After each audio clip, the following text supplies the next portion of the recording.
Assalamualaikum warahmatullahi wabarakatuh.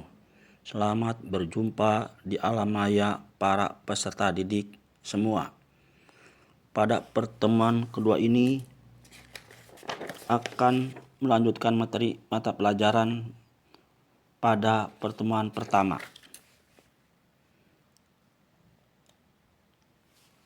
Ekonomi mikro merupakan satu bidang studi dalam ilmu ekonomi yang menganalisis bagian-bagian kecil dari keseluruhan kegiatan perekonomian atau unit perspektif individu.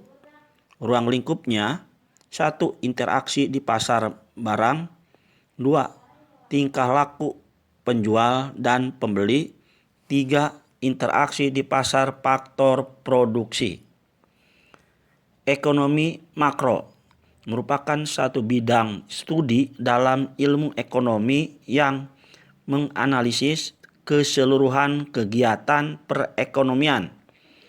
Ruang lingkupnya: kegiatan ekonomi negara, masalah pengangguran, inflasi, dan kebijakan pemerintah.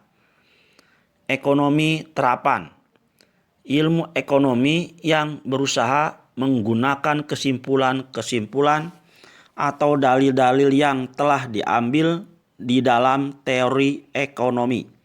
Contoh: 1. Kebijakan moneter.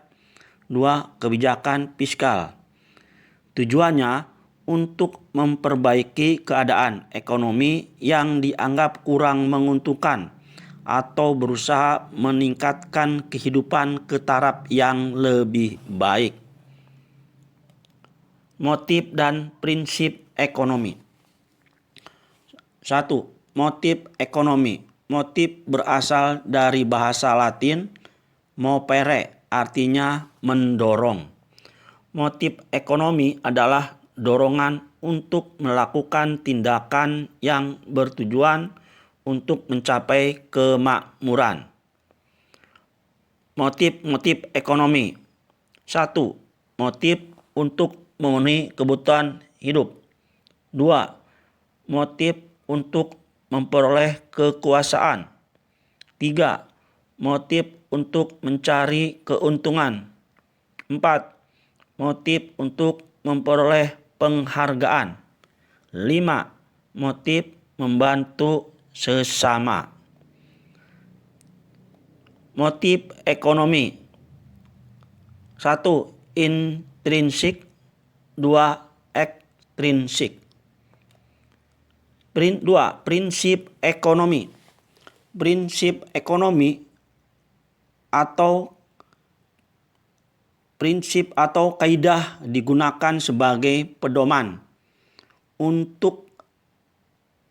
umum dalam melakukan tindakan ekonomi.